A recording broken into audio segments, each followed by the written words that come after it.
Bien-aimés de Café Évangile, un jour de sabbat, Jésus marchait à travers les champs de blé et ses disciples, chemin faisant, se mirent à arracher des épis. Les pharisiens lui disaient, « Regarde ce qu'ils font le jour du sabbat. Cela n'est pas permis. » Bien, chers amis, les pharisiens étaient très préoccupés par de nombreuses choses qui constituaient des distorsions de la loi de Dieu. Le troisième commandement nous invite à sanctifier le jour du sabbat. En outre, nous lisons dans le livre d'Exode au chapitre 20 que nous ne devons faire aucun travail le jour du sabbat, mais que nous devons utiliser ce jour pour nous reposer. Et à partir de ce commandement, les pharisiens ont élaboré des commentaires détaillés sur ce qu'il était permis et interdit de faire le jour du sabbat. Ils ont déterminé que la cueillette des épis était l'une des actions interdites. Mes chers amis, aujourd'hui dans de nombreux pays, le repos du sabbat a pratiquement disparu. Et malheureusement, le dimanche est rarement réservé à un jour de culte et de repos avec la famille et les amis. Et c'est pourquoi il est difficile de s'identifier à cette condamnation hyper critique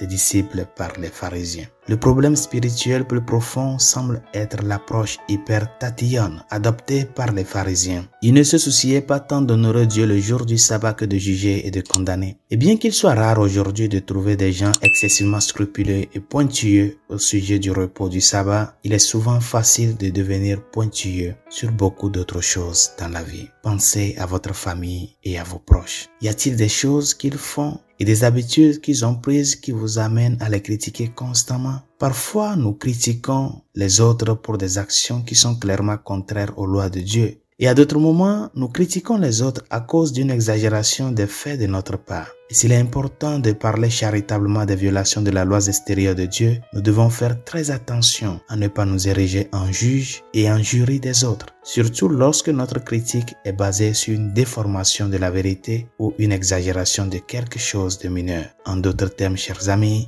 nous devons veiller à ne pas devenir nous-mêmes pointilleux. Résolution de ce jour, que cette journée te serve d'une journée de mortification dans la critique d'autrui. Fais un effort en cette journée de ne pas porter un jugement sur telle ou telle personne.